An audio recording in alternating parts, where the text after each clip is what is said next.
And welcome back. The restoration, the help, and the cleanup continues following the recent West Bronx fire, which ended up killing 17 people and more than 30 people rushed to area hospitals with life-threatening injuries. The American Red Cross actually prevents and alleviates human suffering in the face of emergencies such as this by mobilizing the power of volunteers and the generosity of donors. The organization provided assistance to those who were in the fire. And joining us and sharing more is the CEO of the American Red Cross of Greater New York, Mary Barneby. And we thank you, Mary, for being with us. And again, we also want to thank the American Red Cross for the work and really stepping up to aid those families in that tragic fire, not just being there during that day, but also subsequently after that day as well. Thank you so much. You know, you said it all. I mean, the first thing that I want to say is that our hearts go out so much to the families that have been affected by this terrible, terrible tragedy. I mean, it is one of the worst fires that we've seen in decades in our city. And we know that people have been really carrying with them so much loss. We have been on the ground since Sunday, and our first step was to try to work with our partners in the city to get people in shelters, which would be, in our case, individual hotels, so that they could have a place to stay, especially immediately after.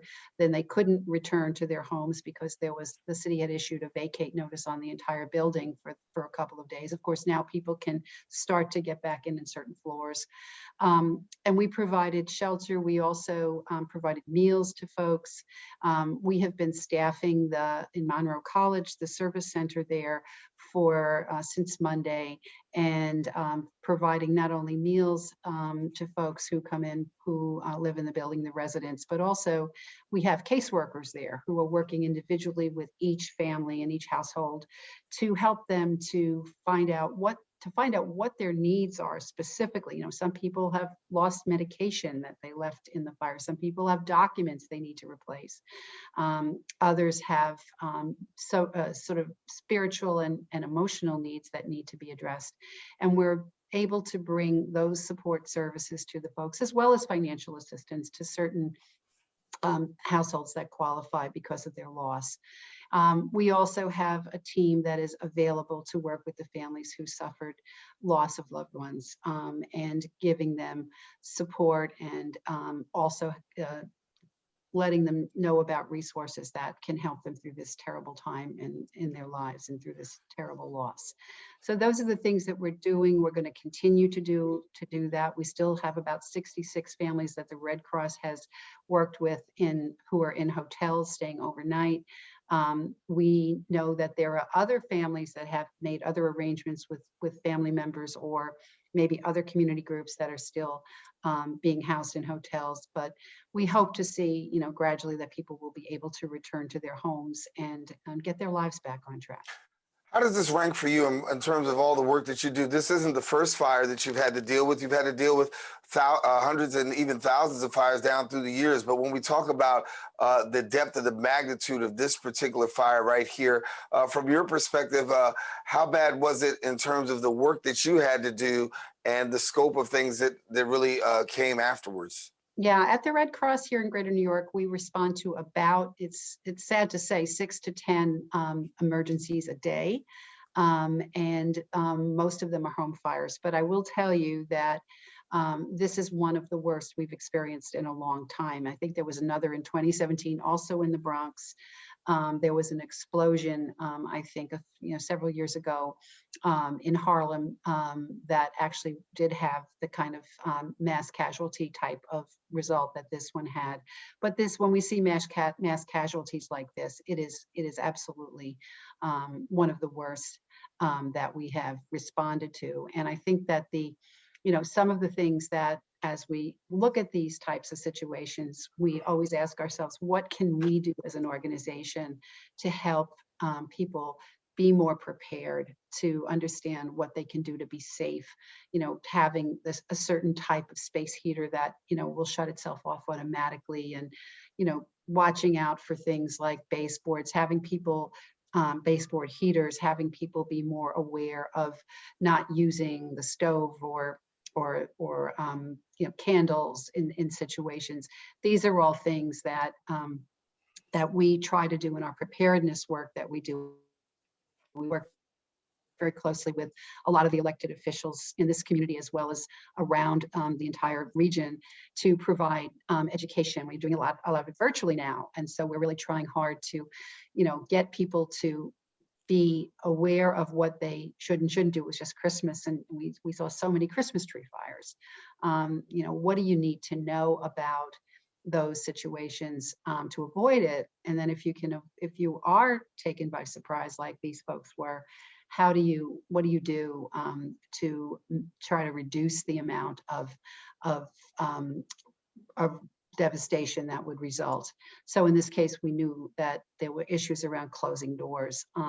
That was really important to keep the smoke contained.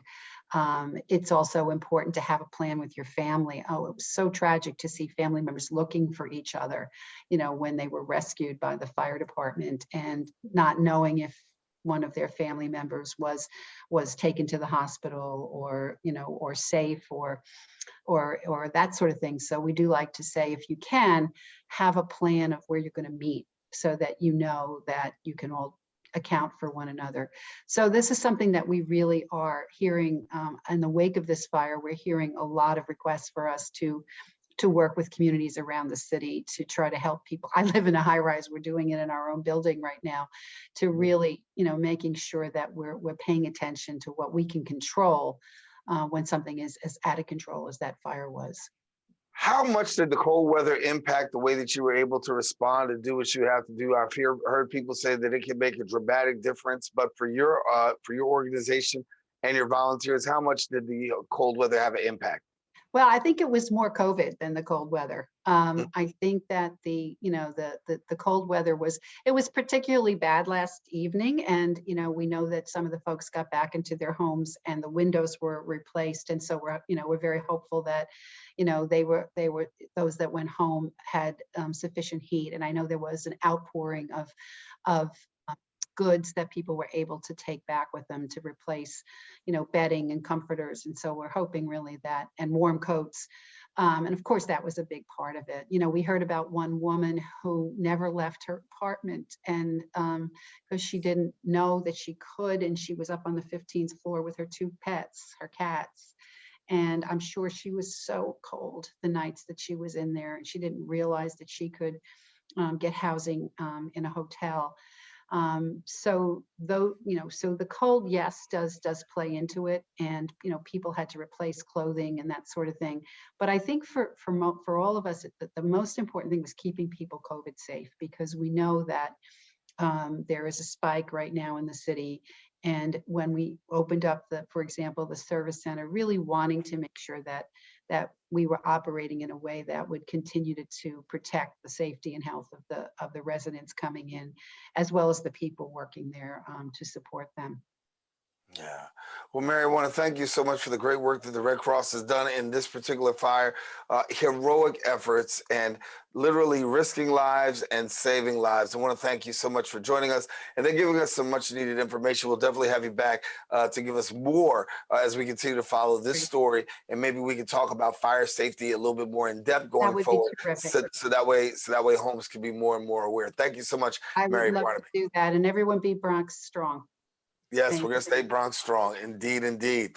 All right. Well, I want to let you know, for more information, please visit the website of the Red Cross. And you can do that by visiting them and following them on social media at Red Cross NY. We encourage you, please don't go anywhere. We've got more show coming up. Open continues right after this.